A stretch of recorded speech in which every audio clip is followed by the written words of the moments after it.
నరేష్ గారు, మీరు genuine answer చెప్పాలి సార్. Yes sir, yes. అంటే ఇప్పటిదాకా నేను చెప్పింది అబద్ధాలు అనేది నాకు అర్థం కాలేదు. కాదు సార్, అంటే అంటే ఈ సినిమాకి రిలేటెడ్ అండ్ పర్సనల్ కూడా సార్.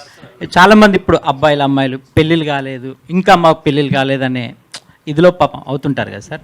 అంటే మీ పర్సనల్ ఎక్స్పీరియన్స్తో పెళ్ళి అనేది హ్యాపీగా కాకుండా ఉంటేనే బెటరా? అంటే ఇప్పుడు ఒకటేంటంటే ఇప్పుడు తరం అసలు పెళ్ళి వద్దని, అంత ముందు తరాలు మళ్ళీ ఒకసారి ట్రై చేద్దామని. ఎందుకోసం ఇది హ్యాపీగా ఉండడానికేగా బేసిక్గా. కాబట్టి ఈ మధ్యలో నేను అంతే.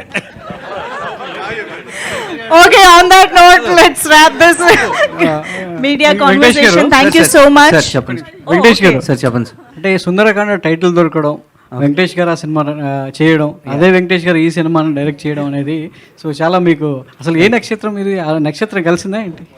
నాది మూల అయితే కాదు సార్. నేను కొంచెం లాంగ్ టైం, ఒక 10 minutes అయినా హ్యాపీగా ఉండగలుగుతా. రోహిత్ గారు, అంటే మీది ఏ నక్షత్రం? స్వాతి అండి. స్వాతి నక్షత్రం. మరి మూల నక్షత్రంకి వెళ్ళి ఈ సినిమా రావడం అనేది సో మీ క్యారెక్టర్ సో ఎంతవరకు ఆడియన్స్కి బాగా కనెక్ట్ అవుతూ వాళ్ళ నక్షత్రాలను గుర్తు చేస్తూ ఎంటర్టైన్ అవుతుంది? అంత జాతకాల సినిమా కాదండి అది.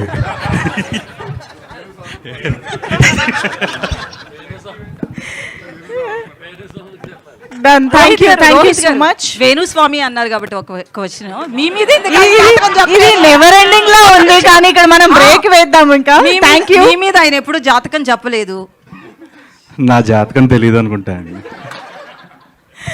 Thank you.